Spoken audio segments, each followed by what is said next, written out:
The 2026 rule reset isn't just changing Formula One, it's about to expose drivers. Because for the first time in modern F1, we're heading toward a world where your lap time isn't mainly built by downforce, it's built by how you survive a 50-50 power split without your car turning into a rechargeable shopping trolley on corner exit. And the scariest part?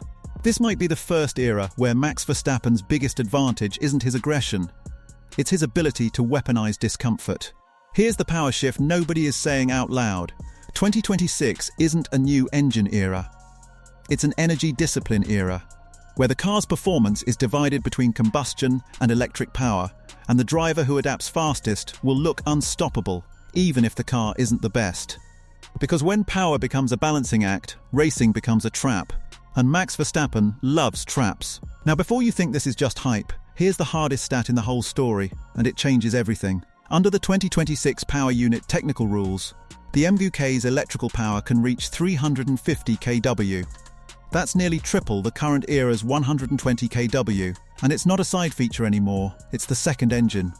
So when people say 50-50 split, don't picture a polite hybrid system. Picture a car that's asking the driver a brutal question every lap. Do you want speed now or speed later? And whichever driver answers that question fastest wins.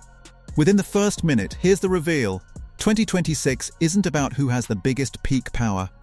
It's about who can deploy, recharge, and fight without losing the lap to energy management, or losing the fight to someone who can do it better.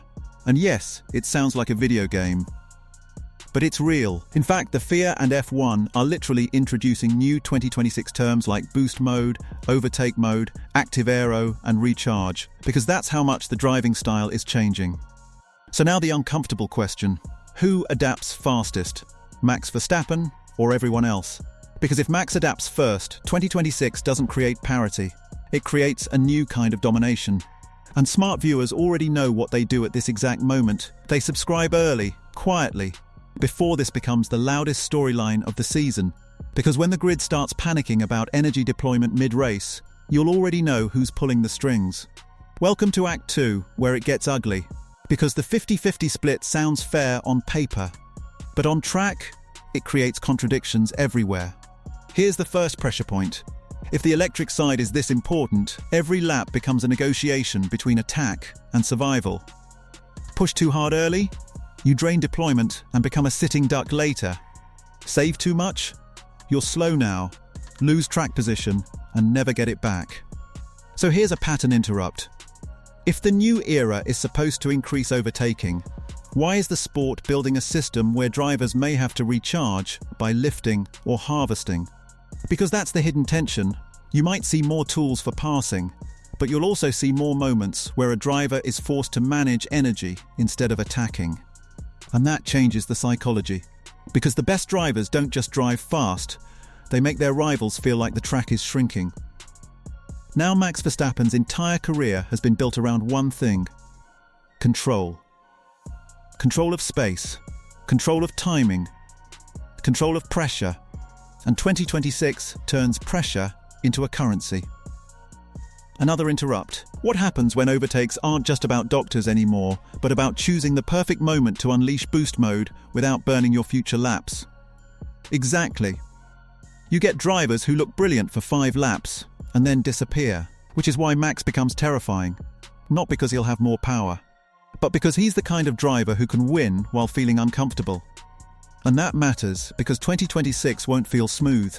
It will feel like the car is constantly shifting between personalities, high downforce versus low drag, attack versus recharge, deploy versus save, because active aero and power deployment become strategic. Here's what nobody is talking about. This isn't just a driver challenge, it's a team civil war. Because under this 2026 system, the power unit engineers want optimal harvesting targets, the strategists want clean deployment windows, the aero guys want trim levels that protect battery efficiency, and the driver wants the car to behave like a normal racing machine. Those goals don't always match. So the driver who can adapt without complaining gains power inside the team. And that's how careers get reshaped in private. Now it gets even sharper. Under the FIA's 2026 technical regulations, the energy harvested by the ERS-K per lap has limits, and the battery state of charge has constraints. Translation, you can't just spam electric power whenever you feel like it. So the best driver isn't just the bravest. He's the most disciplined under pressure. Pattern interrupt again. Who does discipline better than the guy who has spent years turning chaos into clean lap time? Exactly, Max Verstappen. And here's the political part Red Bull fans don't want to hear. Red Bull is not just defending a title era in 2026. They're also debuting their own in-house engine project with Ford branding involved in the partnership. That is a massive risk, no matter how confident they sound. That means Max might walk into 2026 with the most complicated driver challenge and the most uncertain power unit story at the same time. So then why would Max still be the favorite in this exact chaos? Because adaptation is his most underrated trait. And because 50-50 doesn't reward comfort, it rewards domination of the unknown.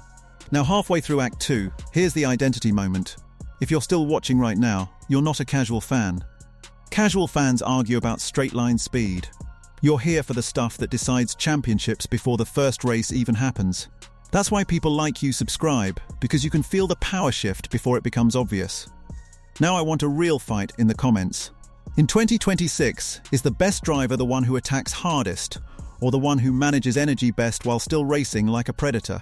Pick one. And explain it like you're trying to convince someone who disagrees with you. Because the answer decides who wins this era. Now Act 3, the payoff. Here's the twist that reframes everything. The 50-50 power split doesn't just test driving skill. It changes what fast even means. In the current era, fast is often about confidence in aero grip and tyre management over a stint. In the 2026 era, fast becomes, can you be aggressive while your car is constantly asking for energy discipline?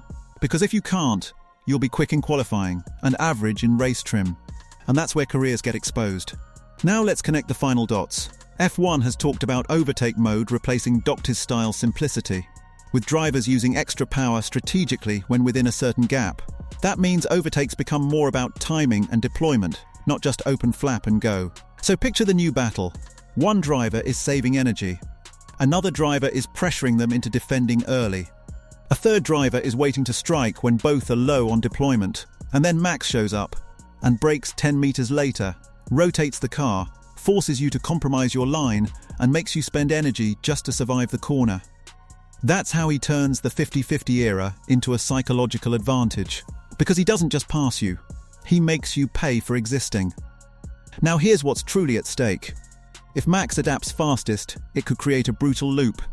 He wins early races, gains strategic freedom, forces others into desperate energy strategies, they overdrive, they make mistakes, he wins more. And suddenly, the new era becomes the Max era again.